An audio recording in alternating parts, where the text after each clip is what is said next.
ECC, and then hopefully the ECBOH can come with some strong guidance around these issues. And then when we contact trace and we have what's called a critical mass, that's why the assignments of seating is so important, Ms. Compton, so we don't have to close whole schools and hold even classrooms, because if you get that seating assignment and we adhere to our protocols, our layered protocol approach, then it could only, what I'm hearing is that it could just be a few students that were nearby all day with that student that would have to go into quarantine because of the close contact. So when that all happens, when that all gets clear, the announcement will go to the board. It's all part of the board getting that announcement like we do with DEPS and, Well, no. I want to, if I make a decision tonight, Will include notifying parents. Absolutely. That would be the principal that would do that, off of our authorization, and the ECBOH making sort of a recommendation, and then we will be having a number of templates for the schools that they then will get out to their parents right away. Respectfully, we've had an enormous amount of feedback from the community. The significant concerns that the parents are saying something.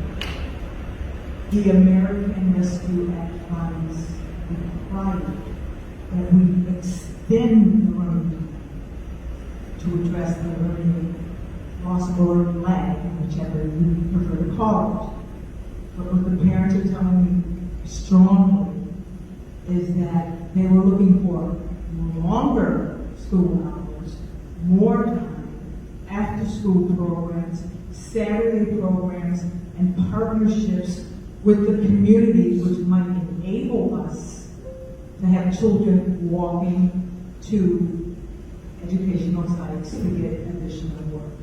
So my question respectfully to you is how and what do we say to the parents who are expecting more, that the notification says no after-school programs, and how do we explain, what are we going to say to the government, federal funds, that instead of extending, even having the after-school programs, we're now saying it may be mid-October or etc.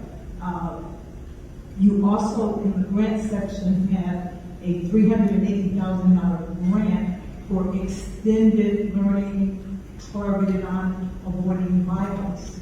So my question, in your grant, you have a grant for extended learning targeting violence, $380,000.